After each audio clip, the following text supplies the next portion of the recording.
Don TV நேயர்கள் அனைவருக்கும் இனிய காலை வணக்கம். மீண்டும் ஒரு கதைவழி அறவழியின் ஊடாக உங்களை சந்திப்பதில் மகிழ்ச்சி அடைகின்றேன். இன்று சிறுமியின் கையசைப்பு என்ற வகையிலே ஒரு கதை ஒன்றை உங்களுடன் பகிர்ந்து கொள்ளலாம்னு நினைக்கின்றேன்.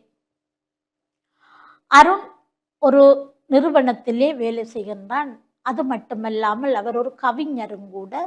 தனக்கு மனதிற்கு ஏதாவது துன்பங்கள் ஏற்படும் காலத்திலே இவர் என்ன செய்வார் என்றால், கொழும்பிலிருந்து கண்டியை நோக்கி தன்னுடைய பயணத்தை ஆரம்பிப்பார். அந்த இயற்கை எழில், அதுவும் அந்த புகையிரதத்திலே போகும்போது ஏற்படுகின்ற அந்த மன அமைதி இவருக்கு மிகவும் பிடித்ததாக இருக்கும். ஆகவே வழமை போல் அன்றும் அவருடைய வாழ்வில் ஏற்பட்ட ஒரு விரக்தி, ஒரு தோல்வி காரணமாக அதை மறப்பதற்காக அந்த கண்டியை நோக்கி அந்த புகை வண்டியிலே பிரயாணம் செய்து கொண்டிருக்கின்றார். அடுத்த புகையிரத நிலையத்திலே ஒரு சிறிய ஃபேமிலி, தாய், தந்தை, ஒரு மகள், 3 பேரும் ஏறுகின்றார்கள். ஏறி இவருக்கு பக்கத்தில் இருந்த அந்த ஜன்னல் கரையோரத்திலே ஓடி வந்து அந்த சிறுமி இருக்கின்றார். இருந்து அவர் அந்த இயற்கை அழகுகளை பார்த்து ரசித்து ரோட்டால் போறவர்களுக்கு எல்லாம் கைகாட்டி மிகவும் சந்தோஷமாக இருக்கின்றார்.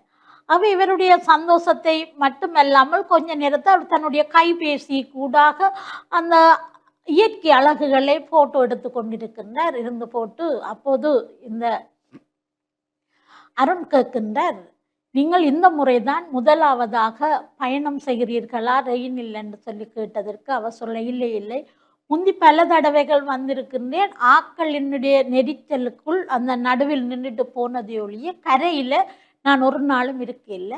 அவைதான் அப்பாவை நான் கேட்டேன், எனக்கு இந்த ஜன்னல் கரையோரம் இருந்து பிரயாணம் செய்வது ஆசை, ஆகவே என்னை அழைத்து செல்லுங்கள் என்று கேட்டேன் என்று சொல்லி சொல்கிறேன். சொல்லி போட்டி வரைக்கு சொல்கிறேன், இவ்வளவு காலமும் நான் வெளியில நின்றுதான் கைகாட்டி இருக்கின்றேன்.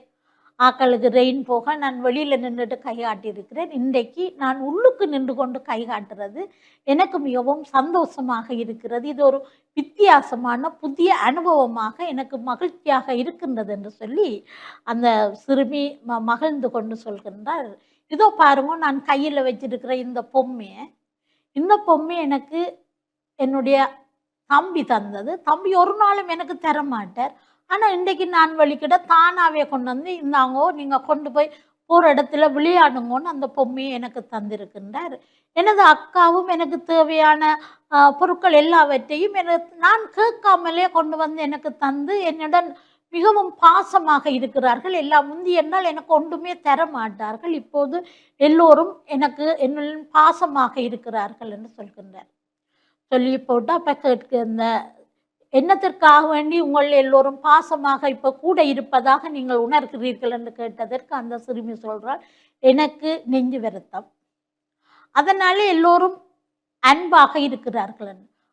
நான் அந்த தகப்பனை திரும்பி அவர் பார்த்தபோது அந்த தந்தையாருடைய கண்களில் இருந்து கண்ணீர் ஓடுகின்றது. அவர் துரைத்து விட்டு அந்த மகளுக்கு தெரியாத மாதிரி பார்த்து கொள்கின்றார். அதே போல அந்த தாயும் முகங்கள் எல்லாம் வீங்கியவாறும் அந்த முகத்திலே ஏதோ புன்னகையை வரவழைத்தபடி இருக்கின்றார். இந்த பிள்ளை அறிந்து கொள்ள முடியாதது என்பதற்காக. அப்போதுதான் அந்த பிள்ளையினுடைய கையிலே ஒரு நோட்புக் வச்சிருந்தது. அதை அந்த வைத்தியருடைய அட்டையாக இருந்தது. அதனை நான் வேண்டி பார்த்தபொழுது அதில் ஆங்கிலத்திலே இன்னும் சில நாட்கள் மட்டும்தான் இந்த பிள்ளை உயிர் வாழும் என்பதை எழுதியிருந்ததை என்னால் வாசிக்கக்கூடியதாக இருந்தது. நான் ஒன்றுமே கதைக்காமல் அந்த பிள்ளையை பார்த்தேன். அப்போது அந்த பிள்ளை சொன்னார் என்னென்னால், எனக்கு நெடுக இங்கே வர வேண்டும் என்ற ஆசையை நான் அப்பாவுடன் சொன்ன பிறகு அப்பா ஒரு ஆட்டோ வச்சு ஓட்டுருவார். எங்களுக்கு சரியான கஷ்டம்.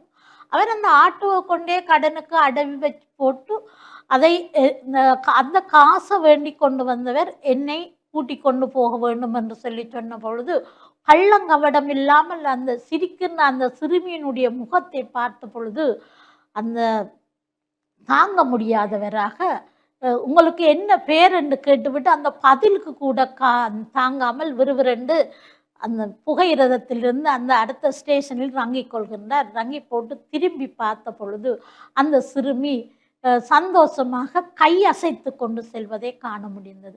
ஆம் நேயர்களே, அவ்வாறு தான் அந்த தங்களுடைய இறுதி காலத்தில் கூட தங்களை சுற்றி என்ன நடக்கிறது என்று கூட தெரியாத அந்த அந்த சிறுவர்கள் இன்று நோயினாலும் துன்பத்தின் பிடியினாலும்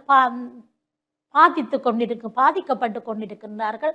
அவர்களுக்கு பெரும்பாலான அந்த பெற்றோர்கள் என்ன செய்கிறார்கள் என்றால் தங்களை மறந்து, ஆகவே அந்த பிள்ளைகளை எவ்வளவு தூரம் சந்தோஷமா வைத்திருக்கலாம் என்பதில் மிகவும் மன வருத்தத்துடன் அவர்களை சந்தோஷமாக வைத்திருப்பதில் முயன்று கொண்டிருக்கின்றார்கள். இன்று எங்களுடைய நிலைமை அதுதான். பெரும்பாலான சிறுவர்கள் இன்று நோயின் பிடியிலே இருக்கின்றார்கள். அவர்களுக்கு இவர்களுடைய குடும்ப சூழல் மாதிரி ஒரு சிறந்த சூழல் அமையுமானால் அவர்கள் தங்களுடைய வலியையும் வேதனையும் மறந்தவர்களாக வாழப்போகின்ற அந்த சிறிது காலத்தில் சந்தோஷமாக வாழ்வார்கள் என்று கூறி, எப்பவும் அந்த ஒரு பிள்ளைக்கு ஒரு நோயோ ஒரு துன்பமோ வரும்போது அந்த குடும்பத்தினர் பலமாக இருந்தால் அவர்கள் வாழ்வில் மகிழ்ச்சியாக இறுதி வரை வாழ முடியும் என்று கூறி, அருமையான வாய்ப்புக்கு நன்றி கூறி விடைபெறுகிறேன். நன்றி.